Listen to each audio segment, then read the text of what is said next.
In court, my DIL said, the old woman finally lost. I could barely breathe when those words sliced through the air.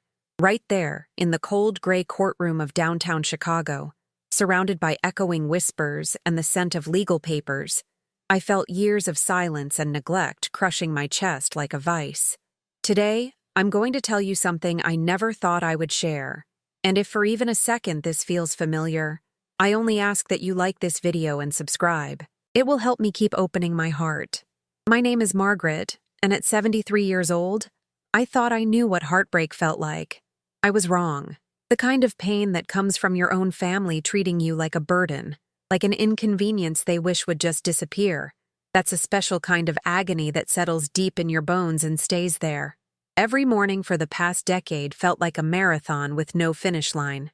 I'd wake in my cramped apartment on the south side of Chicago, where the radiator clanked like an old ghost, and the walls were thin enough to hear every argument from the neighbors next door. The cracked window still carried the faint smell of rain mixed with exhaust fumes from the busy street below.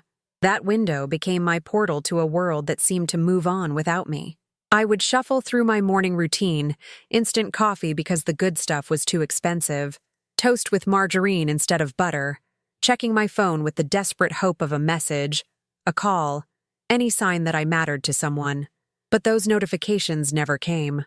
Well, except for the automated reminders about prescription refills and grocery store sales. The rejection wasn't dramatic. It was quiet, insidious, like a slow leak that drains your soul drop by drop. It was the Facebook birthday posts that were liked by everyone except my own son and daughter-in-law. It was the canceled Thanksgiving invitations, 3 years straight, with flimsy excuses about keeping it small this year. While I later saw photos of their gatherings on social media, full of laughing faces that didn't include mine, I still remember the smell of the old photo album I kept under my bed, those yellowed pages filled with memories that once felt precious. Pictures of my son David as a baby, his chubby fingers wrapped around mine. His wedding day, where Miranda, my daughter-in-law, smiled for the camera but barely acknowledged my presence. Photos of my late husband Robert and me on our 40th anniversary, his arm around my waist, both of us believing we'd built something that would last beyond our own lives. The cruel twist was expecting love from the family who had already written me out of their story. I was like an old piece of furniture they couldn't quite throw away, but didn't want to look at either. You see, Robert had been the glue that held our family together. When he passed away 5 years ago from a sudden heart attack, I didn't just lose my husband, I lost my place in the world. The funeral was the last time I felt truly surrounded by family. After that, the calls became shorter, the visits less frequent, until I became nothing more than an obligation they checked off their list when guilt finally got too heavy. But let me tell you about the sacrifices. Oh, the sacrifices I made, thinking that love could be earned through giving, through bending, through becoming smaller and smaller until I barely existed at all. When David and Miranda bought their first house in Lincoln Park, one of those beautiful brownstones with the wide front steps and the historical charm, they were short on the down payment. Not a little short, $25,000 short. That was nearly half of my retirement savings. Money Robert and I had scraped together working double shifts for decades. He'd worked construction, coming home with aching bones and concrete dust in his hair. I'd cleaned offices downtown, scrubbing floors and emptying trash cans while the city sparkled outside windows I could only glimpse during my 15-minute breaks. "Mom, we wouldn't ask if it wasn't important," David had said, standing in my tiny kitchen with his hands shoved deep in his pockets. "This is our chance to build something real, something stable for the grandkids." The grandkids, Emma and Lucas, ages 8 and 10 at the time. My heart melted every time I thought about them having a real home, a yard to play in, stability I never had as a child. So I wrote the check. $25,000, gone like smoke. "We'll pay you back, Mom, with interest, I promise." That was 5 years ago. I'm still waiting for that first payment. Then there were the smaller things that added up like pebbles in a shoe. The emergency car repairs when Miranda's BMW needed work, $1,500. The summer camp fees when money was unexpectedly tight, $1,200. The medical bills when Lucas broke his arm and their insurance had a high deductible, $800. Every time, I said yes. Every time, I watched my modest savings dwindle while telling myself this was what mothers do. This was what love looked like. But it wasn't just money. Time has its own value, and I gave that freely too. When Miranda went back to work part-time at her marketing firm, who do you think watched Emma and Lucas after school? Who helped with homework, packed lunches, attended parent-teacher conferences when David was too busy with his new restaurant venture? I remember sitting in those tiny plastic chairs at Roosevelt Elementary, my knees nearly touching my chin, listening to Emma's teacher praise her progress in reading. "You must be so proud," the teacher said, assuming I was the mother. I smiled and nodded, but inside I wondered when David had last seen his daughter's report card. Those were beautiful moments, don't get me wrong. Emma's gap-toothed grin when she finally mastered riding her bike. Lucas teaching me how to play his video games. His patient explanations making me feel less like a dinosaur in a digital world. But I noticed how they'd light up when David finally arrived to pick them up, how they'd race to him while barely saying goodbye to Grandma. I was good enough to handle the daily grind, but David was the hero who swooped in for the fun parts. The caregiving wasn't limited to the grandchildren either. When Miranda's mother, Patricia, had her hip replacement surgery, guess who spent 3 weeks helping with her recovery? Not Miranda, who was swamped at work. Not David, who had critical meetings at the restaurant. Me, 70-year-old Margaret, lifting Patricia in and out of bed, helping her shower, cooking meals, managing medications. Patricia didn't even like me. She made that clear with every pursed lip and passive-aggressive comment about how different people managed their households. But family helps family, right? That's what I'd been taught. That's what I believed. During those 3 weeks, I threw my back out lifting Patricia from her chair. The pain was so intense, I could barely walk. Did anyone offer to help me? Did anyone suggest I take a break? "Mom, you're tougher than you look," David said with a laugh when I mentioned my back. "Besides, Patricia really trusts you now. That's worth something, right?" Worth something. Those words would haunt me later. The breaking point came in waves, not all at once. First, there were the microaggressions, those tiny cuts that barely register individually but collectively bleed you dry. Like the Mother's Day when I waited all day for a call. I sat by the phone, watching the sun move across my small living room, listening to the sounds of families enjoying the holiday in the courtyard below. At 7 p.m., I finally received a text. "Happy Mother's Day, Mom. Hope you had a good day. Busy with Miranda's family stuff. Talk soon. Busy with Miranda's family stuff." I stared at those words until they blurred. I was David's family too, wasn't I? Or was I just an extension, a leftover from his previous life before he built something real with Miranda? The forgotten birthdays stung too. Not just mine, though seeing Facebook memories of previous years when my 70th birthday passed without acknowledgement felt like a punch to the gut. But theirs too. I never forgot. Emma's birthday in March, always remembering her favorite chocolate cake with rainbow sprinkles. Lucas's birthday in August, when I'd brave the sweltering heat to attend his backyard parties, usually the only grandparent present. David's birthday in November, when I'd cook his childhood favorite, my mother's recipe for beef stew, and deliver it in containers that were never returned. But when was the last time any of them remembered mine without Facebook's prompt? The Christmas of 2019 was particularly painful. I spent weeks knitting scarves for everyone, a deep blue one for David because he was always cold, a soft pink one for Miranda even though she'd never worn anything I'd given her, smaller rainbow ones for the kids. I wrapped them carefully, adding little notes about the time and love that went into each stitch. David opened his gift with a distracted smile, already reaching for the next present under their elaborately decorated tree. "Thanks, Mom. This is nice." He set it aside without trying it on, without reading the note. Miranda didn't even pretend enthusiasm. "Oh, another scarf. Thank you." It joined a pile of gifts that would probably end up in a donation bag by New Year's. But the children's reactions cut the deepest. Emma unwrapped hers and immediately made a face. "It's scratchy, Grandma." "Emma!" Miranda scolded, but she was smiling. "What do we say?" "Thank you," Emma mumbled, already reaching for the electronic tablet David had gotten her. I watched them dive into their expensive gifts, the latest gadgets, designer clothes, toys that cost more than my monthly grocery budget, while my handmade offerings were forgotten in minutes. I felt like a relic from a simpler time, desperately trying to show love the only way I knew how while they lived in a world where love was measured by price tags and brand names. The illnesses were the worst, though. Those long, lonely days when I was most vulnerable, most in need of the care I'd given so freely. Last winter, I caught pneumonia. What started as a simple cold became something that left me gasping for breath, too weak to leave my bed. I called David's cell phone, my voice barely a whisper. "Mom? What's wrong? I'm in the middle of something. I can't breathe right. I think I need to go to the emergency room, but I don't think I can drive." Silence on the other end. Then, "Can you call an ambulance? Miranda and I are at some work thing tonight, and tomorrow is crazy busy too." A work thing. I hung up and called 911 myself, riding alone in the ambulance while strangers in uniform showed more concern for my well-being than my own son.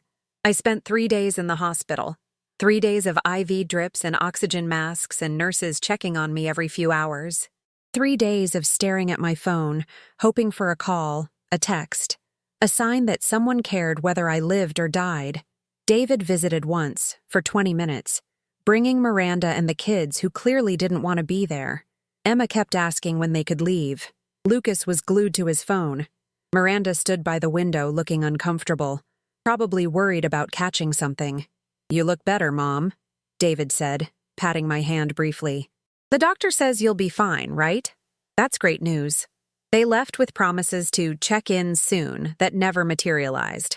I went home to my empty apartment with a bag of medications and strict instructions to rest. Who was going to check on me? Who was going to make sure I was taking the pills correctly, eating enough, recovering properly? Nobody. Mrs. Hernandez from 3B knocked on my door 2 days after I got home. She'd noticed my mail piling up and got worried. This woman, who barely spoke English and had her own family to care for, brought me homemade soup and sat with me for an hour, patting my hand and telling me stories about her grandchildren in her broken but heartfelt English. "Family," she said, shaking her head sadly. "Sometimes the people who share your blood, they forget. But people who share your heart, they remember always." Her words planted a seed that would take months to grow into action. The shocking discovery came 3 months later, hidden in a box of Robert's papers I'd been avoiding. Going through a dead loved one's belongings is hard enough without the constant reminder of how alone you are in the process. But I needed to organize things, figure out what was important, what could be thrown away. That's when I found the receipt. It was folded and yellowed, tucked between old insurance policies and medical records. A sale document for our family home, the modest 2-story house on the west side where David grew up, where Robert and I had spent 35 years building memories. The house we'd decided to leave to David in our will, thinking it would give him security, a foundation for his own family. According to the receipt, David had sold the house 18 months ago, for $230,000. He'd never mentioned selling it, never told me he was even considering it. I'd driven by that house just last month, seeing strangers in the yard, children I didn't recognize playing on the swing Robert had hung from the old oak tree. I'd assumed David was renting it out, maybe saving money for renovations. But he'd sold it, our home, our memories, and kept every penny for himself. My hands shook as I read the document again and again, hoping I was misunderstanding something. But the signatures were clear. David's name, Miranda's name, and the buyer's information. The sale had happened while I was still recovering from Robert's death, still too lost in grief to pay attention to business matters. That night, I sat in my tiny kitchen holding that receipt, and something inside me finally broke. Not dramatically. There were no screams, no throwing things, no grand gestures. Just a quiet crack, like ice beginning to split on a frozen lake. I made myself a cup of tea with hands that trembled slightly. The cup was chipped. One of my wedding china pieces that had survived decades of use but was slowly falling apart, like everything else in my life. I took a sip and felt the tears start, silent and steady. How long had I been living this lie? How long had I been convincing myself that their neglect was just busy schedules, that their coldness was just different ways of showing love? How long had I been making excuses for people who saw me as nothing more than a bank account with legs? I thought about all those years of saying yes. Yes to the money requests. Yes to the babysitting. Yes to the caregiving. Yes to being treated like a convenience rather than a person. Yes to accepting crumbs while pretending I was getting a feast. For the first time in my life, I whispered a different word. No. It felt foreign on my tongue, like speaking a language I'd never learned. But there it was, hanging in the air of my quiet kitchen, and I liked how it sounded. The confrontation happened 2 days later. I'd called David and asked him to come over, telling him I needed to discuss something important. He sounded annoyed. He was always annoyed when I needed anything, but agreed to stop by after work. He arrived with Miranda and the kids, which I hadn't expected but probably should have. Miranda never let David go anywhere alone where he might be influenced against her interests. "What's this about, Mom?" David asked, settling onto my worn couch while the kids immediately gravitated toward the television. Miranda perched on the edge of an armchair, checking her phone. I pulled out the receipt and placed it on the coffee table between us. The change in David's face was immediate. The color drained from his cheeks, and his eyes darted to Miranda, who had looked up from her phone with sharp interest. "Where did you find that?" he asked. "In your father's papers. Papers I've been going through alone, by the way, because my grieving process apparently isn't anyone else's concern." Miranda leaned forward, her voice taking on that patronizing tone I'd come to hate. "Margaret, you're clearly upset about something that doesn't concern you anymore. That house was David's inheritance. What he does with his property is his business." "His property?" The words came out sharper than I'd intended. Emma looked up from the TV, sensing tension. That house was supposed to secure his future, not line his pockets. That house represented 35 years of his father's labor, of our dreams for our family's legacy. "Mom, you don't understand," David started. "No, you don't understand." I surprised myself with the firmness in my voice. "You don't understand that I've been watching David. Watching and keeping track and hoping I was wrong about what I was seeing." I pulled out a manila folder I'd prepared.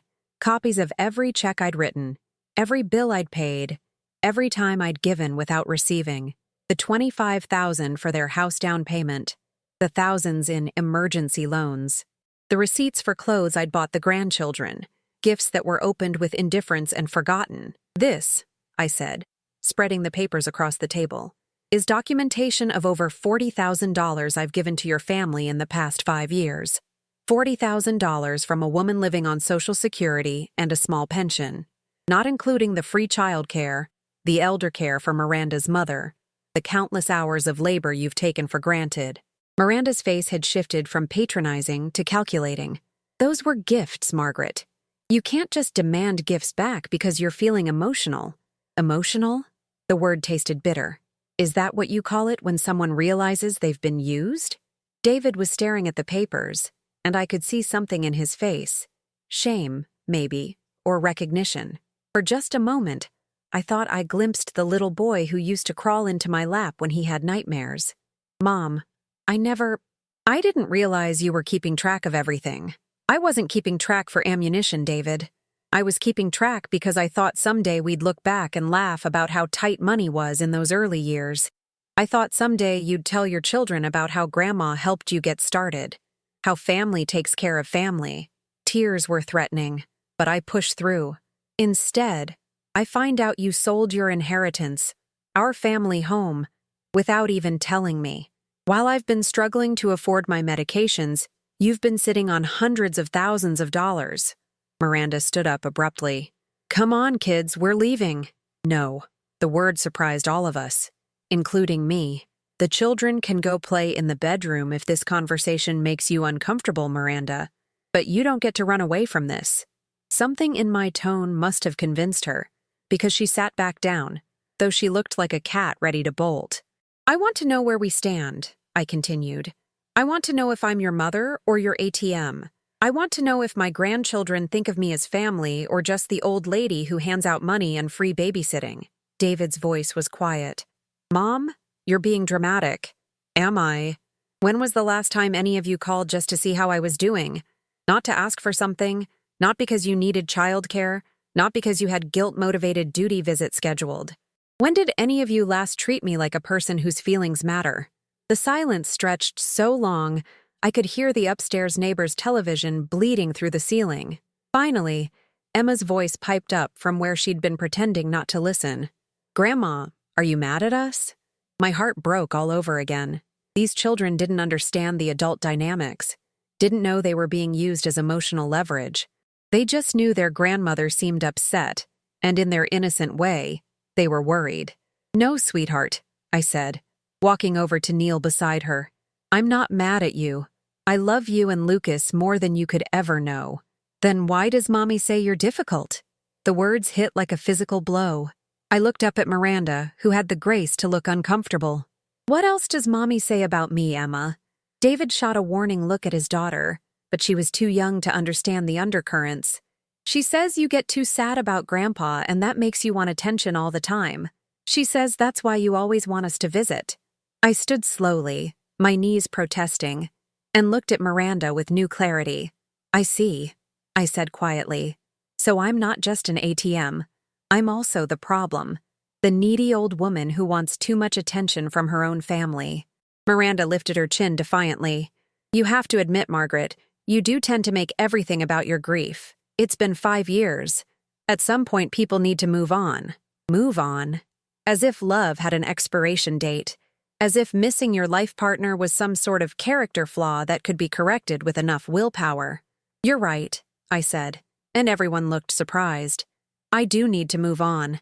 I need to move on from thinking I owe you anything. I need to move on from believing that love can be earned through giving until it hurts. I need to move on from accepting treatment I wouldn't tolerate from strangers." I walked to my desk and pulled out my checkbook. Very deliberately, I wrote a check for $40,000 and placed it on the coffee table. "What's that?" David asked. "That's what you owe me. $40,000 plus 5 years of compound interest at the current savings rate. Consider it a loan that's now come due." Miranda laughed, actually laughed. "You can't be serious. You gave that money freely." "I gave that money to family. But family doesn't sell inherited homes without discussion. Family doesn't badmouth each other to children. Family doesn't treat financial help as an entitlement while providing nothing in return." I sat back down, feeling steadier than I had in years. "Here's what's going to happen. You have 2 choices. You can pay back what you owe and start treating me with the basic respect due to any human being, or you can write me off as a loss and find other sources for your financial emergencies and childcare needs." David's face was red now. "Mom, you can't just—" "I can't just what? Set boundaries? Expect basic consideration? Refuse to be taken advantage of? You're being manipulative," Miranda snapped. "No, sweetheart. You're projecting. I'm being clear for the first time in years." I looked at my grandchildren, who were now openly staring at the adult drama, and felt a pang of sadness. This wasn't how I wanted them to see families work, but maybe it was important for them to witness someone standing up for themselves. "I love you both so, so much," I told the children. "Nothing about this changes how much I love you. But sometimes adults have to have difficult conversations about how we treat each other." Lucas, who was older and more perceptive, nodded solemnly. "Like when you and Dad talk about chores?" "Something like that, honey." David was staring at his hands, and when he looked up, his eyes were glassy. "I didn't realize—" He started, then stopped. "You didn't realize what?" "I didn't realize we were— that I was—" He struggled with the words. "I didn't mean to take advantage of you, Mom. I really didn't." It was the first honest thing he'd said in years, and I felt a tiny spark of hope. "But you did, David. Whether you meant to or not, that's what happened. And your wife has been encouraging it while actively badmouthing me to my grandchildren." Miranda's face was furious now. "I will not be spoken to this way in front of my children. Then perhaps you should examine your behavior instead of being angry about having it pointed out." She stood up again, gathering her purse. "Come on, David. We don't have to listen to this." But David didn't move. He was looking at the papers spread across my coffee table, really looking at them for the first time. $40,000, he said quietly. $40,000 from a woman who makes less in a year than you probably spend on restaurants. Miranda's voice was shrill now. David, let's go. She's being emotional and manipulative, and this isn't healthy for the kids. Maybe you should go, I said to her. But David can stay if he wants to have an honest conversation about our relationship. I'm his wife, and I'm his mother. Unless that's changed too. The room fell silent, except for the sound of my ancient refrigerator humming in the kitchen. Finally, David spoke. Miranda, take the kids home. I'll catch an Uber later. David, she protested. Just go, please. I need to talk to my mother. After they left, Miranda slamming the door hard enough to rattle the windows, David and I sat in the quiet of my small living room. The papers lay between us like evidence in a trial. I messed up, he said finally. Yes, you did. I don't know how to fix it. Start by being honest. About the house, about the money, about how you really see me. He was quiet for so long I thought he might not answer. Then, in a voice I hadn't heard since he was young and scared, I see you as someone who's always there. Someone who always says yes, always helps, always forgives. And I guess I stopped appreciating it because it felt like a given. And Miranda? His face tightened. Miranda thinks you're too needy. She thinks you use guilt to get attention, that you're trying to stay too involved in our lives. What do you think? Another long pause. I think I let her convince me of things that weren't really true because it was easier than defending you or setting boundaries with her. I think I chose the path of least resistance, and that meant treating you like you didn't matter as much as her comfort. It was the most honest he'd been with me in years, and it hurt almost as much as the neglect. The house, David. Tell me about the house. He rubbed his face with both hands. We needed the money for the restaurant. I know that sounds stupid now, but Miranda convinced me it was just sitting there, not doing anyone any good. She said you didn't need to know because it would just upset you for no reason. No reason? That house wasn't just property, David. That was where I raised you, where your father taught you to ride a bike, where we hosted every holiday, every birthday, every milestone of your childhood. I know. Do you? Because you sold it like it was just another transaction. Tears were running down his face now. I know. I fucked up, Mom. I really, really fucked up. The profanity surprised me. He'd never spoken like that in front of me before, but it felt like the first genuine thing he'd said all evening. Can you fix it? I asked. I don't know. The money from the restaurant. Some of it's tied up in equipment, some in inventory.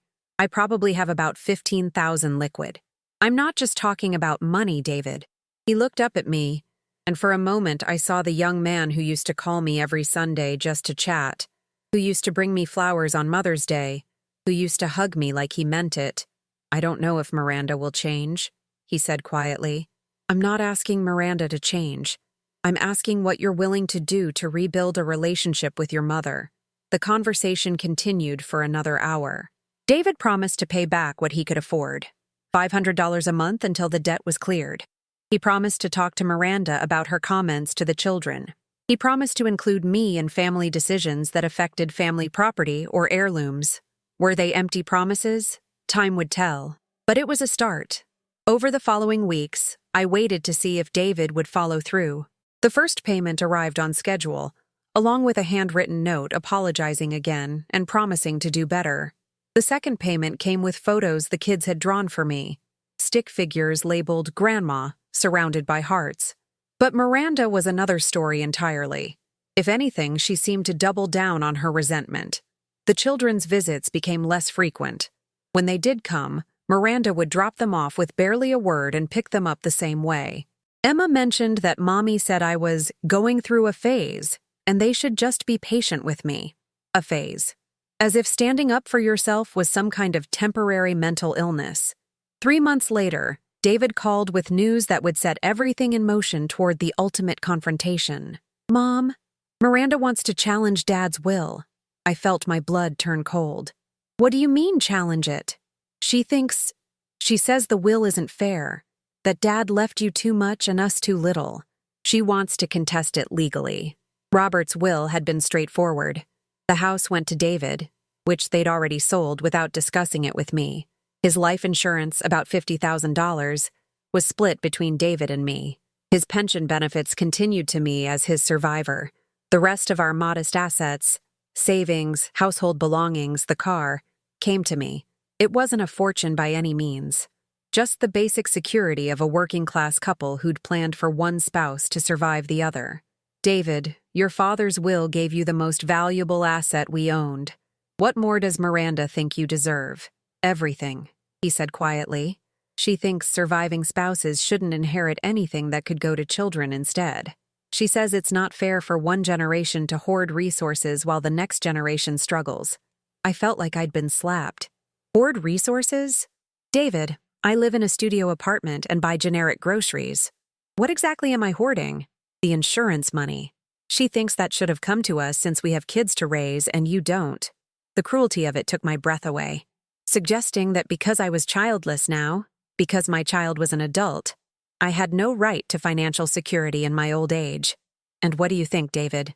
I think Miranda feels like we've struggled while you've had more stability. She sees that as unfair. We've struggled. Not, I've struggled. We, David and Miranda, a united front against me. I see, I said. And when is this legal challenge happening? She's already filed the paperwork. Mom, I tried to talk her out of it, but she says it's about fairness for Emma and Lucas. She says we owe it to them to secure their inheritance. Their inheritance. Money that wasn't even David's to inherit, being treated like it was already theirs by right. David, I need you to listen to me very carefully. Your father worked construction for 43 years. He came home with damaged knees and a bad back and hands that were permanently stained with concrete. He saved every penny he could, so that when one of us died, the other wouldn't be destitute. That will represent his love and his sacrifice, and his final wishes about how to care for his wife. I know, Mom. Do you? Because you're about to let your wife spit on his grave for money. It's not about the money. It's only about the money, David. If Miranda cared about fairness, she'd be asking why you sold the house without consulting me. If she cared about family, she wouldn't be poisoning my grandchildren against me. If she cared about what's right, she would never suggest that a widow doesn't deserve her husband's provision for her. I hung up, shaking with rage and grief in equal measure. That night, I did something I hadn't done in months. I called Mrs. Hernandez and asked if she could come over. She arrived with tea and cookies and the kind of maternal energy I desperately needed. As I told her about Miranda's legal challenge, her face grew darker. "Que vergüenza!" she exclaimed, then caught herself. Sorry. I mean, what shame. This woman, she has no respect for you, for family, for nothing. I don't know what to do, Rosa. I can't afford a lawyer. I don't understand legal things. And David is choosing her over me. Rosa patted my hand with fingers that were weathered from decades of hard work. Mija, you are stronger than you think. My grandmother, she used to say, when they try to bury you, remember you are a seed. You understand? I shook my head. Seeds, they get buried in dirt, in darkness. But they don't die. They grow. They become something bigger, stronger, more beautiful than what tried to destroy them. Her words stayed with me as I lay awake that night, staring at the ceiling and listening to the city sounds outside my window. Chicago never truly sleeps. There's always traffic, always people, always life moving forward. And maybe that was what I needed to do too. Move forward, not just react. The next morning, I did something that felt both terrifying and liberating. I made an appointment with a lawyer. The law firm was downtown in one of those glass towers that always made me feel small and out of place. But Mrs. Rodriguez, the attorney who specialized in estate law, was warm and professional and took my case seriously. Mrs. Patterson, she said, reviewing the documents I'd brought, your husband's will is very clear and very standard. Surviving spouses are commonly beneficiaries. Your daughter-in-law's challenge will be difficult to prove, but expensive to defend? Legal challenges always cost money, but there are some things working in your favor. She explained that Robert had worked with an attorney to draft the will, that he'd been of sound mind, that the distribution was reasonable and standard. More importantly, she'd found something interesting in the paperwork. Did you know your husband had a safety deposit box? I shook my head. Robert had handled most of our financial paperwork, and after his death, I'd been too overwhelmed to thoroughly investigate everything. The key was listed among his effects at the hospital. Box 247 at First National Bank. Have you opened it? No, I forgot about it, honestly. Mrs. Rodriguez leaned forward. Mrs. Patterson, I suggest you visit that box before we respond to your daughter-in-law's challenge. There might be documents there that could be relevant to your case. 2 days later, I stood in the vault of First National Bank with my hands shaking as I inserted the key Robert had carried for who knows how long. The box was small and metal and contained a manila envelope with my name on it in Robert's careful handwriting. Inside was another will. My breath caught as I read the date. This will was dated 6 months after the first one, 6 months before Robert's death. It had been witnessed and notarized properly. And it was very, very different from the will David and Miranda were challenging. In this second will, Robert had divided his assets differently. The house still went to David, but with a crucial condition. It could not be sold for 10 years without my written consent, and if it were sold, half the proceeds would come to me. The life insurance was split 3 ways. $25,000 to David, $20,000 to me, and $5,000 to a scholarship fund Robert had established for students at the trade school where he'd learned construction. But most importantly, there was a letter attached. A letter explaining Robert's reasoning, written in his own hand. "Margaret," it began, "if you're reading this, it means I'm gone and something has gone wrong with our family. I pray you never have to use this second will, but I'm writing it because I've started to worry about how Miranda treats you and whether David has the backbone to stand up for what's right." I had to stop reading for a moment to wipe away tears. I've watched Miranda chip away at David's loyalty to you, and I've seen how she talks about you when she thinks I'm not listening. If I die first, she's going to go after whatever I leave to you, claiming it belongs to David instead. She sees you as an obstacle to her family's wealth, not as a person deserving of love and security. This will protect you from that greed. If they're satisfied with the first will and treat you well, you never need to mention this letter. But if they try to take what little security I can provide for your old age, then use this to protect yourself. You owe them nothing if they won't give you basic human decency in return. The letter continued with specific instructions about which attorney to contact, where copies of the will were stored, and how to proceed legally. Robert had anticipated this betrayal and planned for it with the same careful attention he'd given to every other aspect of our life together. At the bottom, in his careful printing, he'd written, "You were the best wife, the best mother, the best person I ever knew. Don't let anyone convince you otherwise. Fight for yourself the way you fought for everyone else all these years. I love you, Robert." I sat in that small, windowless room in the bank and cried for 20 minutes. Grief for Robert, gratitude for his foresight, rage at Miranda's manipulation, and something I hadn't felt in years: hope. Mrs. Rodriguez was very interested in the second will when I brought it to her office that afternoon. "This changes everything," she said, scanning the document. "Not that your case was weak before, but this provides much stronger protection. And the letter shows your husband's clear understanding of family dynamics and his deliberate choice to provide for you. What happens now? Now we respond to Mrs. Miranda's challenge with your husband's actual final will, the one he wrote after careful consideration of exactly this scenario. The court date was set for 6 weeks later. During that time, David called several times, each conversation more strained than the last.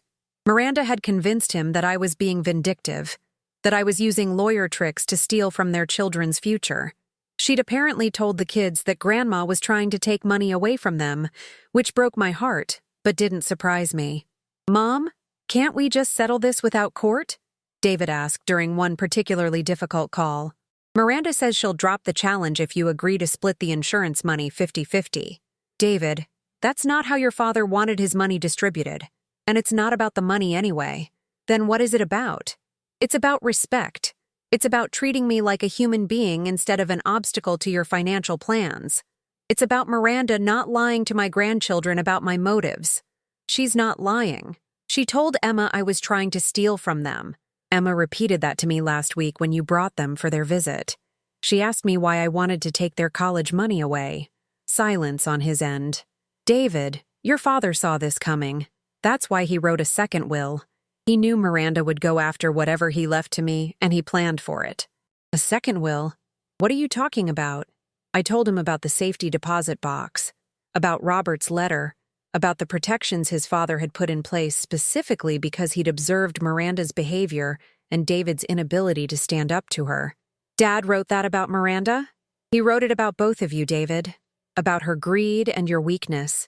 The words were harsher than I'd intended, but they were true, and I was tired of softening truth to spare feelings that weren't being spared for me. The day of the court hearing, I dressed in my best outfit, a navy blue dress Robert had bought me for his retirement party, paired with the pearls he'd given me for our 25th anniversary. I wanted to look dignified, like a woman who deserved respect instead of manipulation. Mrs. Rodriguez met me at the courthouse, an imposing building in downtown Chicago with marble floors and echoing corridors. She'd prepared me for what to expect, but walking into that courtroom still felt surreal. David and Miranda were already seated with their lawyer, a sharp-faced man in an expensive suit. Miranda was wearing what I recognized as a designer dress, probably more expensive than my entire wardrobe. The irony of someone dressed so expensively claiming financial hardship wasn't lost on me. Emma and Lucas were not there, thank goodness. This wasn't something children needed to witness. The proceedings began with Miranda's lawyer presenting their case. Their argument was that Robert's will was unfair, that surviving spouses in modern marriages shouldn't automatically inherit everything, while children received smaller portions. He painted me as a woman hoarding resources while the younger generation struggled with mortgages and childcare costs. It was a compelling narrative, I had to admit. If you didn't know the details, it might even sound reasonable. Then Mrs. Rodriguez stood to present our response. She began by reading Robert's letter aloud, every word of it, in his own voice as she'd recorded me reading it for evidence. The courtroom was completely silent as his wisdom and love filled the space, as his accurate prediction of exactly this scenario played out. When she finished reading, she presented the second will with its careful protections and thoughtful distributions. Your Honor, she said, this case is not about estate law or fairness doctrines. It's about a man who loved his wife enough to protect her from exactly this kind of legal manipulation. Mr. Patterson saw his daughter-in-law's character clearly and planned accordingly. Miranda's face grew redder with each word. Her lawyer objected several times, but the facts were clear. The second will was legal, properly executed, and represented Robert's true final wishes. But the moment that defined everything came when Miranda herself took the stand to testify about our family dynamics. Your Honor, she said, my mother-in-law has always been manipulative and demanding. She uses guilt and emotional blackmail to control family decisions. She's never accepted that David is a grown man with his own family now. Mrs. Rodriguez's cross-examination was precise and devastating. Mrs. Patterson, you testified that the defendant is manipulative. Can you give us specific examples of this manipulation? She expects us to visit all the time. She gets upset when we have our own plans. How often do you visit Mrs. Patterson? Miranda shifted uncomfortably. We see her when we can. According to phone records, your family visited Mrs. Patterson 6 times in the past year. Does that sound like all the time to you? She calls constantly. Phone records show Mrs. Patterson called your household 12 times in the past year. 12 calls across 12 months. Does that constitute constant calling? And so it went. Every accusation Miranda made was countered with documented evidence of my minimal contact with them, my reasonable requests, my financial generosity that was never reciprocated. Then Mrs. Rodriguez asked the question that made me hold my breath. Mrs. Patterson, are you aware that your mother-in-law provided over $40,000 in financial assistance to your family over the past 5 years? Those were gifts. Were they? Did you ever pay any of this money back? No, but did you ever provide Mrs. Patterson with financial assistance when she was struggling to afford medications or basic living expenses? That's not. We have our own responsibilities. I see. So financial help flows one direction in this family, from Mrs. Patterson to you. But you consider it unreasonable that her husband would want to provide security for her old age? Miranda's composure finally cracked. She's been fine. She has enough money. She doesn't need. She caught herself, but it was too late. She doesn't need what, Mrs. Patterson? She doesn't need as much as she got. She's just one person. We have children to think about. And there it was, the naked greed, spoken aloud in a court of law. The belief that my life, my security, my worth as a human being was less important than their financial comfort. That's when Miranda sneered and said the words that would haunt me. Your Honor, the old woman finally lost. She can manipulate and guilt all she wants, but the law is the law, and fairness is fairness. Mrs. Rodriguez looked at me and nodded slightly. It was time. I reached into my purse and pulled out the document Mrs. Rodriguez and I had prepared for exactly this moment. Not just the second will, but copies of every check I'd written to David's family, every bill I'd paid, every time I'd said yes when they needed something from me. Your Honor, I said, standing slowly, I'd like to present additional evidence that speaks to this family's understanding of fairness. The judge nodded for me to proceed. With hands that barely trembled, I began reading the financial record aloud. Every loan that was never repaid. Every emergency that somehow became my emergency to solve. Every birthday gift. Every childcare session. Every time I'd opened my wallet because they needed something. When I finished, the courtroom was silent. Mrs. Patterson, the judge said to Miranda, you've argued that the defendant is hoarding resources while your family struggles. Can you explain how someone living on Social Security provided $40,000 in assistance to people who characterized themselves as the struggling ones? Miranda's mouth opened and closed like a fish. Furthermore, the judge continued, you've testified that Mrs. Patterson is manipulative and uses guilt inappropriately, but the evidence shows a pattern of her giving freely without strings attached, while your family has taken extensively without reciprocation. Can you help me understand which party in this dynamic appears to be manipulating the other? I watched Miranda realize she'd been caught in her own web of lies and contradictions. Her lawyer was scribbling notes frantically, probably trying to figure out how to salvage their case. But the judge wasn't finished. The second will presented by Mrs. Rodriguez shows that Mr. Patterson was very aware of family dynamics and chose to protect his widow from exactly this kind of legal challenge. His letter indicates he observed concerning behavior and planned accordingly. This court sees no grounds for overturning a legal will that represents a man's careful consideration of how to provide for his wife's security. He banged his gavel once. Case dismissed. The second will stands as written. Miranda's face went through a series of emotions. Shock, fury, something that looked like panic. She turned to David, who was staring at his hands, then to her lawyer, who was packing up his papers with obvious dismissal. As people began filing out of the courtroom, Miranda approached me with eyes full of rage. This isn't over, she hissed. You think you've won something, but all you've done is tear this family apart. I looked at her, really looked at her, and felt something I'd never experienced before. Not anger, not hatred, not even satisfaction, just a profound indifference to her opinion of me. Miranda, I said quietly, I didn't tear this family apart. You've been pulling it apart thread by thread for years. I just finally stopped trying to hold the pieces together. She stomped away, David trailing behind her like a reluctant shadow. Mrs. Rodriguez touched my arm gently. How do you feel? Tired, I said honestly, but clean. Like I finally washed off something dirty I didn't realize I was carrying. The week following the court victory should have been peaceful, but Miranda had one more card to play.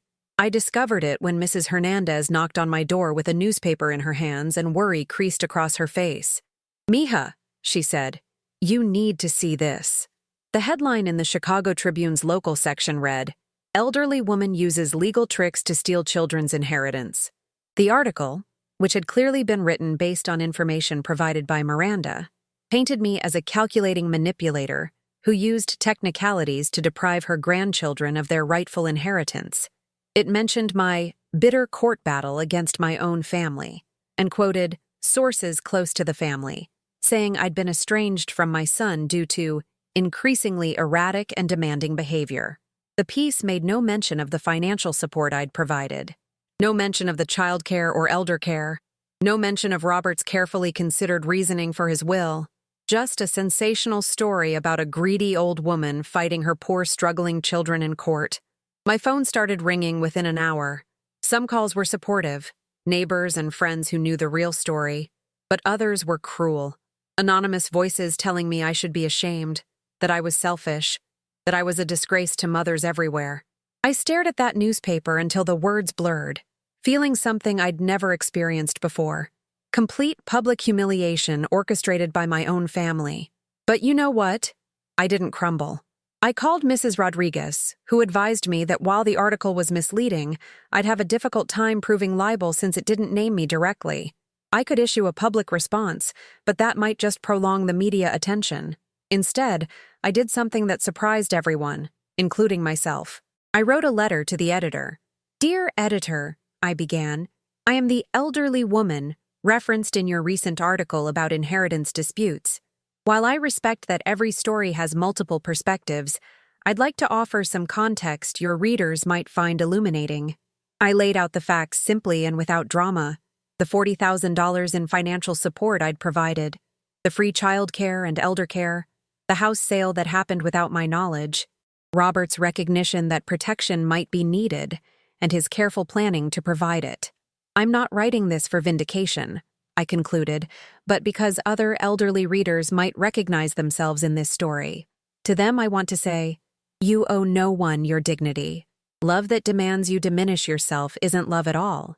And sometimes the most loving thing you can do for your family is to stop enabling their worst instincts by setting clear boundaries about how you deserve to be treated. The letter was published 3 days later. The response was overwhelming. Dozens of letters and emails from people sharing similar stories, thanking me for speaking up, offering support and solidarity. One letter particularly touched me. It was from a woman named Dorothy, age 78, who wrote, "Thank you for showing me I'm not alone. My son and his wife have been bleeding me dry for years, and I'd convinced myself it was normal family sacrifice. Your courage gives me courage." But the real transformation came in quieter moments. I woke up one Saturday morning in early spring and realized I felt different. Not happy, exactly, but not heavy either. Like I'd been carrying invisible weight for so long that I'd forgotten what it felt like to stand up straight. I made real coffee for the first time in months, the good stuff I used to save for special occasions. Why was I saving it? For whom? I was the special occasion. Every morning I woke up was worth celebrating. I put on one of Robert's old jazz records, something I hadn't done since he died because it made me too sad. The Way You Look Tonight filled my small apartment, and instead of crying, I found myself humming along. That afternoon, I did something I'd been thinking about for weeks. I took the bus to the Art Institute of Chicago. I hadn't been there since Robert and I went for my 60th birthday. We'd spent hours looking at the Impressionist paintings, holding hands like teenagers and pointing out details to each other. I'd avoided going back because those memories hurt too much. But standing in front of Monet's water lilies this time, I didn't feel pain. I felt Robert's presence, but not as loss, as love, as if he were standing next to me again, proud that I was finally taking care of myself the way he'd always wanted me to. "You did good, baby," I whispered, and I swear I could feel him smiling. On the bus ride home, I made a decision. I was going to sign up for that pottery class at the community center. Mrs. Hernandez had mentioned it months ago, but I'd dismissed the idea as frivolous. 73-year-old widows didn't start new hobbies, did they? This one did. The pottery studio was in the basement of an old church, with high windows that let in dusty streams of afternoon light. My instructor, Karen, was probably 50 and had clay permanently embedded under her fingernails and the kind of calm energy that made everyone feel welcome. "Have you ever worked with clay before?" she asked as I settled at a wheel. "No," I said, "but I'm learning that it's never too late to try new things." The first few sessions were disasters. My bowls collapsed, my mugs looked like abstract sculptures, and I went home with clay in my hair and under my nails. But something about the feel of the clay responding to my hands, the way it could be shaped and reshaped until it became something useful and beautiful, felt like a metaphor for everything. I was reshaping my life, and it was messy and imperfect and absolutely necessary. The other students in the class were a mix of ages and backgrounds. Sarah was a young mother looking for stress relief. Tom was a retired accountant discovering his artistic side. Eleanor was 85 and had been making pottery for 20 years. her gnarled hands creating perfect forms with enviable ease. The secret, Eleanor told me one evening as we worked side by side, is not fighting the clay. You have to work with it, guide it, but let it tell you what it wants to become. I thought about that advice constantly. Had I been fighting life too hard, trying to force relationships and outcomes instead of working with what was actually there? 3 months into my pottery journey, I created something I was proud of. It wasn't perfect. The walls were slightly uneven, the handle a bit lopsided, but it was mine. A coffee mug that fit perfectly in my hands and made my morning coffee taste better somehow. Karen held it up to the light, examining it with the serious attention of a true artist. "This is good work, Margaret. You can see your personality in it. It's sturdy but gentle, practical but beautiful." That night, I drank my evening tea from that mug and felt something I hadn't experienced in years. Pride in myself. The transformation wasn't just internal. I started taking better care of my appearance. Not for anyone else, but because I deserved to feel good about myself. I got my hair cut in a style that actually flattered my face instead of just being practical. I bought a few new clothes in colors that made me feel vibrant instead of invisible. Mrs. Hernandez noticed immediately. "Ay, qué hermosa," she exclaimed when she saw me. "You look like a woman who remembers she is alive." It was the perfect way to describe it. I was remembering I was alive, remembering I had value beyond what I could provide for others. The holidays that year were different. For the first time in my adult life, I made no commitments to anyone else's celebration. I didn't cook for days, preparing food for people who barely acknowledged my efforts. I didn't stress about gifts for family members who gave me gift cards in return, if anything. Instead, I volunteered at a soup kitchen on Thanksgiving morning, serving meals to people who thanked me genuinely for every ladle of mashed potatoes. In the afternoon, Mrs. Hernandez and I had a quiet dinner together, sharing stories and gratitude for friendship that asked for nothing but company. Christmas, I treated myself to something I'd always wanted but never justified. A trip. Not anywhere exotic. Just a long weekend in Madison, Wisconsin, to see the winter lights and visit the museums. It felt revolutionary, spending money on my own pleasure instead of someone else's needs. I stayed in a small bed and breakfast where the owners treated guests like family, not the dysfunctional, using each other kind of family I'd known, but the kind where people are genuinely interested in your well-being because they care about you as a person. On Christmas morning, I woke up alone in a room with a view of snow-covered trees and felt content. Not ecstatic, not heartbroken, just peacefully content. It was enough. My phone had several missed calls from David. When I called back that afternoon, his voice was strained. "Mom, where are you?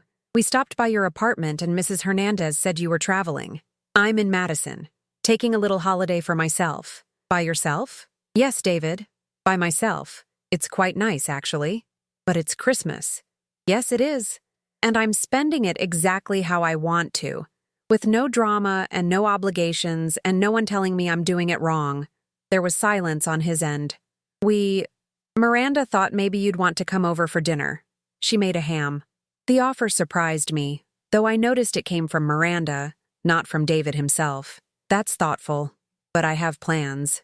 What plans? Whatever plans I want to make, David. That's the beauty of being responsible only for myself. Another pause. Are you okay, Mom?" For the first time in our relationship, I heard genuine concern in his voice, instead of obligation or guilt. "I'm better than okay, sweetheart. I'm finally taking care of myself the way your father always wanted me to." When I hung up, I realized something had shifted. David's tone wasn't angry anymore. It was confused, maybe even worried about me as a person rather than frustrated with me as a problem. It was a small change, but it felt significant. Spring brought new growth, both literally and metaphorically. I planted a small garden on my apartment building's roof, just herbs and tomatoes in containers, but it gave me something to nurture that would nurture me back. Mrs. Hernandez helped me carry the soil and plants upstairs, chattering in her mixture of English and Spanish about how plants need good soil and sunshine and love, just like people. "You are like these tomatoes," she said, patting the earth around a small seedling. "You were in bad soil before. Now you have good soil. Watch how you grow. The pottery classes continued, and I progressed from making functional items to trying more artistic pieces. My favorite was a vase with an unusual asymmetrical shape. It looked like it was dancing. Karen called it expressive and encouraged me to enter it in the community center's art fair. I couldn't, I protested. I'm just a beginner. Art isn't about experience, she said. It's about truth. And this piece tells a truth about resilience and beauty finding its own form. So I entered my dancing vase in the fair, and it won second place in the novice category. The small blue ribbon felt like an Olympic medal, but the biggest change was internal. I stopped checking my phone constantly, hoping for calls that rarely came. I stopped making excuses for other people's behavior. I stopped feeling guilty for saying no, or for putting my own needs first. When David called asking if I could babysit Emma and Lucas for a weekend so he and Miranda could go to a wedding, I surprised both of us. I'm sorry, but I'm not available that weekend. What do you mean, not available? What are you doing?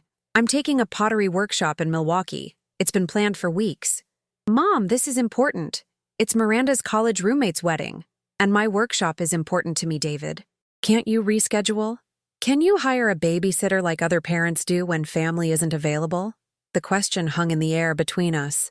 We can't really afford a babysitter for a whole weekend. Then perhaps you should decline the wedding invitation.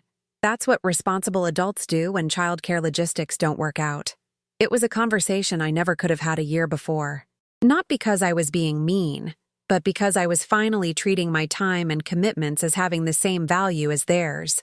The breakthrough with Emma and Lucas came unexpectedly. 6 months after the court case, David called to ask if the children could visit for an afternoon. Not to babysit while the adults did something else, but an actual visit where spending time with me was the point. They arrived on a Saturday afternoon, and I could see they were nervous. Whatever Miranda had been telling them about me had clearly created some confusion about our relationship. Grandma, Emma said carefully, Daddy says you're not mad at us. Oh, sweetheart, I was never mad at you. Not ever. But Mommy said you were mad at the whole family. I knelt down to Emma's level, choosing my words carefully. I was hurt that some people in the family weren't treating me very nicely. But being hurt isn't the same as being mad. And even if I was mad at some adults, that would never include you and Lucas. What did they do that wasn't nice? Lucas asked with 10-year-old directness. I looked at David, who nodded slightly. Apparently, he was willing to let me be honest with his children about family dynamics. Well, I said, settling into my chair with both kids on the couch facing me. Sometimes adults forget to say thank you when someone helps them. Sometimes they ask for help, but don't offer help back when it's needed. Sometimes they forget that everyone's feelings matter, not just their own. Like when Tommy borrows my markers but never lets me use his Nintendo, Emma asked. Exactly like that. And sometimes people need to have conversations about how to treat each other better. Lucas, always the more perceptive one, got to the heart of it. Did Daddy and Mommy not say thank you when you helped them? David's face turned red, but he didn't stop the conversation. Not very often, no. And when I tried to talk to them about it, they got angry instead of listening. That's not fair, Emma declared with the moral clarity of childhood.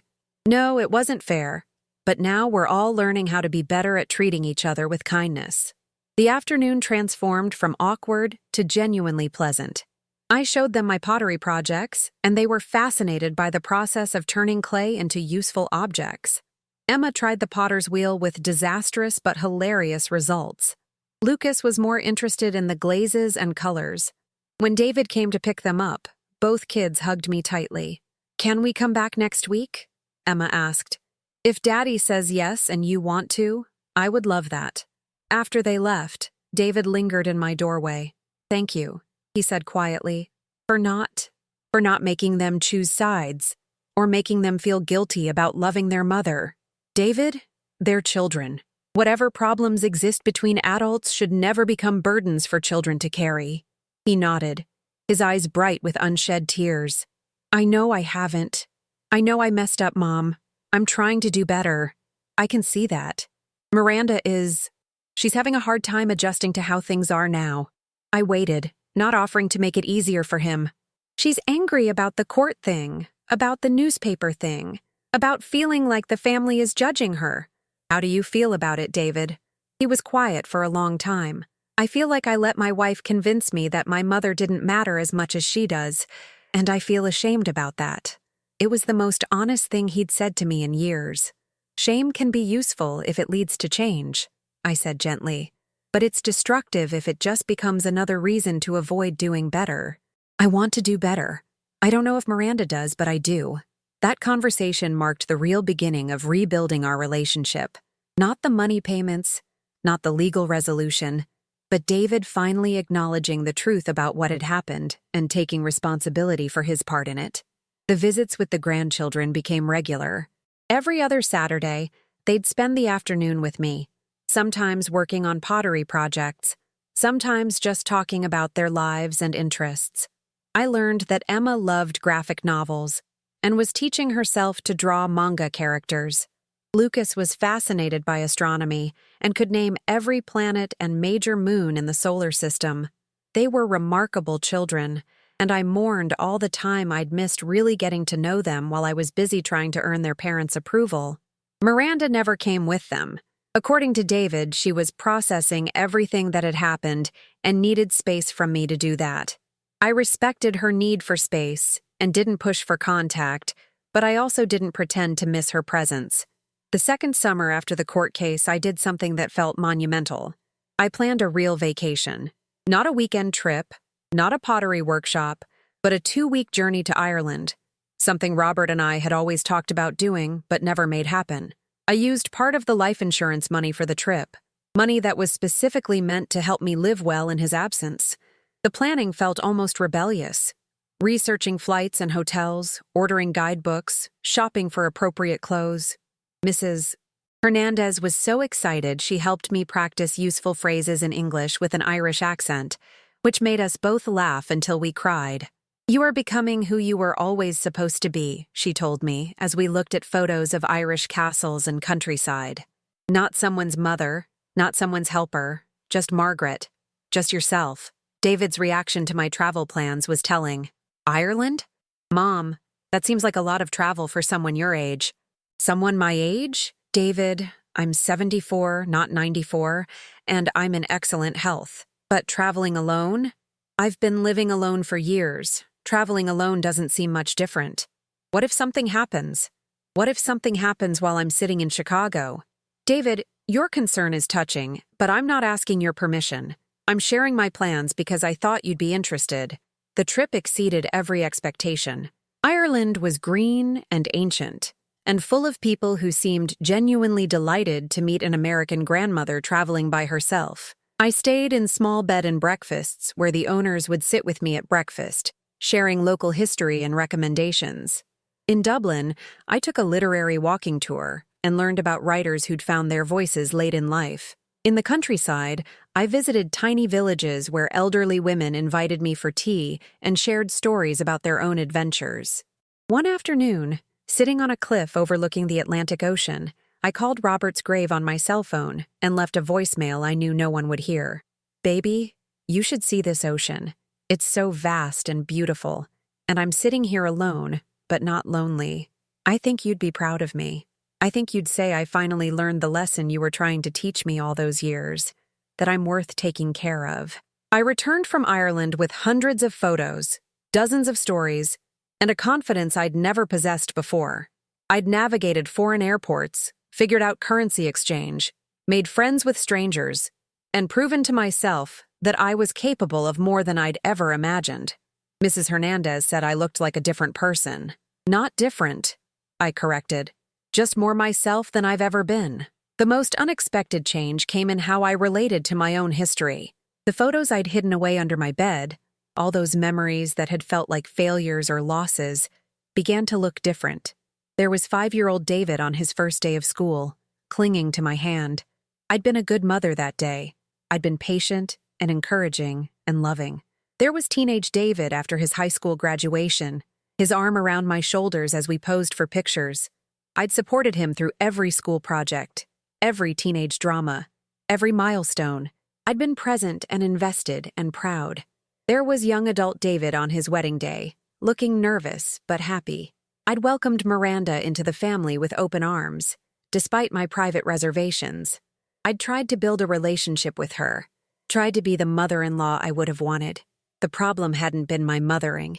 The problem had been my inability to recognize when mothering needed to evolve into something else, when supporting and nurturing needed boundaries to remain healthy. I put the photos back in albums instead of hiding them away. They represented love and sacrifice and devotion, even if those gifts hadn't been properly valued. I could honor my own efforts without needing external validation. The third year after the court case brought the conversation I'd been expecting but dreading. David called on a Thursday evening with unusual nervousness in his voice. "Mom, Miranda wants to talk to you." I set down my tea, served in the pottery mug I'd made, and prepared myself. "I'm listening. She knows she owes you an apology. She wants to try to, I don't know, repair things, if you're open to it." What changed her mind? A long pause. "The kids," he said finally. "Emma especially. She talks about you all the time, about pottery and Ireland and how happy you seem." And Miranda realized that maybe she was wrong about some things. Some things? About who you are, about what you were trying to do, about whether you deserved better from us. It wasn't the complete acknowledgement I might have preferred, but it was a start. "I'm willing to listen," I said, "but I want you to understand something, David. I'm not the same person who used to say yes to everything and absorb everyone else's bad behavior without consequences. If Miranda wants a relationship with me, it needs to be based on mutual respect." I know. She knows that too.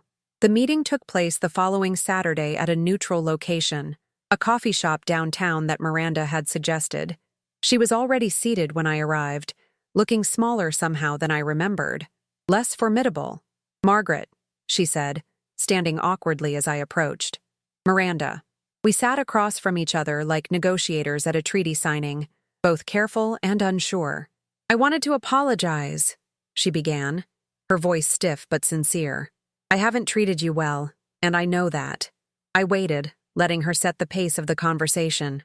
I felt threatened by you, I think, by how much David respected your opinion, by how the kids loved you.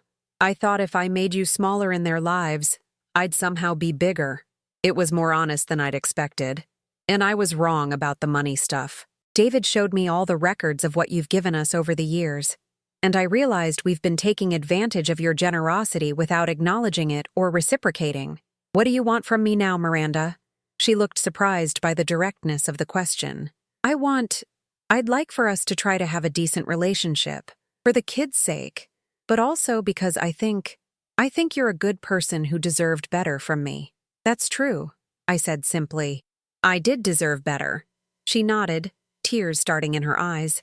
"I know you have no reason to trust me or to give me another chance. But if you're willing, I'd like to try to do better." We talked for another hour. I explained my boundaries clearly. No more financial requests without serious discussion and clear repayment plans. No more bad-mouthing me to the children. No more treating my time and energy as endlessly available resources. Miranda agreed to everything, and I believed she meant it. Whether she'd stick to it remained to be seen, but her willingness to have the conversation felt significant. "Can I ask you something?" she said as we prepared to leave. "Of course. How did you become so strong, so clear about what you needed? Because 6 months ago, I would have expected you to just forgive everything and pretend none of it happened." I thought about her question seriously. I learned that I can't control how other people treat me, but I can control how I respond to it. I learned that accepting bad treatment doesn't make me a good person. It just makes me a person who accepts bad treatment. She nodded slowly. And I learned that love without respect isn't really love at all. It's just need dressed up in prettier clothes. The rebuilding process was slow and careful, like physical therapy after an injury. We had family dinners where Miranda made genuine efforts to include me in conversations. She asked about my pottery, my travels, my opinions on things that mattered to me. It wasn't perfect. Sometimes old patterns would surface, a dismissive comment, an assumption that my time was more flexible than everyone else's. But now I addressed those moments directly, instead of swallowing them silently. "Miranda, when you said my pottery class wasn't important enough to interfere with babysitting, That felt dismissive of something that brings me joy. Can we talk about that? And surprisingly, she would. We'd have awkward but necessary conversations about respect and consideration and the difference between helping family and being taken advantage of by family. David flourished in this new dynamic. Without the constant tension between his wife and his mother, he seemed more relaxed, more present. He started calling just to chat again, sharing stories about the restaurant business and asking for my advice on decisions. "You seem different, Mom," he said during one of our regular phone calls. Happier, but also, I don't know, more solid somehow. "I think I finally learned to take up the space I deserve," I told him. "What do you mean?" "For years, I made myself smaller to accommodate everyone else's needs and wants. I apologized for having opinions, for taking up time, for existing inconveniently, but I deserve to take up space. We all do." The children, now 12 and 14, seemed to thrive in the new family dynamic too. Without the underlying tension and manipulation, they could have authentic relationships with all the adults in their lives. Emma had become quite the artist, creating beautiful drawings that she'd frame and give as gifts. Lucas had joined his school's astronomy club and spent weekends building telescopes with David. "Grandma," Lucas said during one of our pottery sessions, "I'm glad you got strong." "What do you mean, sweetheart?" "Before, when you used to visit, everyone seemed kind of stressed and fake happy. Now everyone seems more real, out of the mouths of babes." My 76th birthday was the first celebration in years that felt genuinely joyful. David and Miranda planned a small party at their house, not because they felt obligated, but because they wanted to honor me. The kids had made handmade gifts. Emma drew a beautiful portrait of me at my pottery wheel, and Lucas had researched and printed information about a star he'd adopted in my name through an astronomy organization. Miranda had cooked my favorite meal, not the elaborate productions she used to create to show off, but simple comfort food made with attention to what I actually enjoyed. But the gift that meant the most came from David. It was a small, wrapped box that contained a key. "What's this?" I asked. "It's a key to our house," he said. "Not because we expect you to be available for emergencies or childcare, but because you're family, and you should always feel welcome here." I held that key and remembered all the times I'd felt like an intruder in their space, like someone who needed permission to exist in their lives. "This means everything to me," I told them, and I meant it. As I sit here now, reflecting on this journey from doormat to self-advocate, I'm struck by how much changed when I finally learned to value myself the way I'd always valued others. The money wasn't really about money. It was about respect and reciprocity, and the difference between generous love and being used. The legal battle wasn't really about inheritance. It was about standing up for my worth as a human being. The boundaries weren't really about saying no. They were about saying yes to myself. I still live in my small apartment, but it feels like a home now instead of a hiding place. The walls are decorated with my pottery pieces and photographs from Ireland and artwork from my grandchildren. Mrs. Hernandez still visits weekly, but now our friendship is based on mutual support instead of her being my only source of human connection. I've joined a book club at the library, made friends in my pottery class, and discovered that I enjoy my own company more than I ever thought possible. I take walks by Lake Michigan and go to matinee movies and try new restaurants without needing anyone's permission or approval. David and I have rebuilt our relationship on a foundation of honesty instead of obligation. Miranda and I may never be close, but we've learned to treat each other with basic respect and consideration. The grandchildren have become real people to me instead of just symbols of what I hope to earn through sacrifice. Most importantly, I've learned that it's never too late to start standing up for yourself. It's never too late to recognize your worth. It's never too late to stop accepting crumbs and start expecting the full meal. That day in the courthouse, when Miranda sneered that the old woman finally lost, she was wrong. The old woman finally won. She won her dignity back, her voice back, her life back. If you're listening to this and recognizing yourself, if you're the one providing all the emotional labor, all the financial support, all the forgiveness while receiving none in return, I want you to know something. You deserve better. You deserve to be treated with the same love and consideration you show others. You deserve to have your feelings matter as much as everyone else's feelings. Standing up for yourself doesn't make you selfish. Setting boundaries doesn't make you difficult. Expecting reciprocity doesn't make you demanding. It makes you human. Your worth isn't determined by how much you're willing to give up for others. Your worth isn't proven by how much mistreatment you're willing to absorb. Your worth exists simply because you exist. And anyone who can't see that isn't worthy of your unlimited generosity.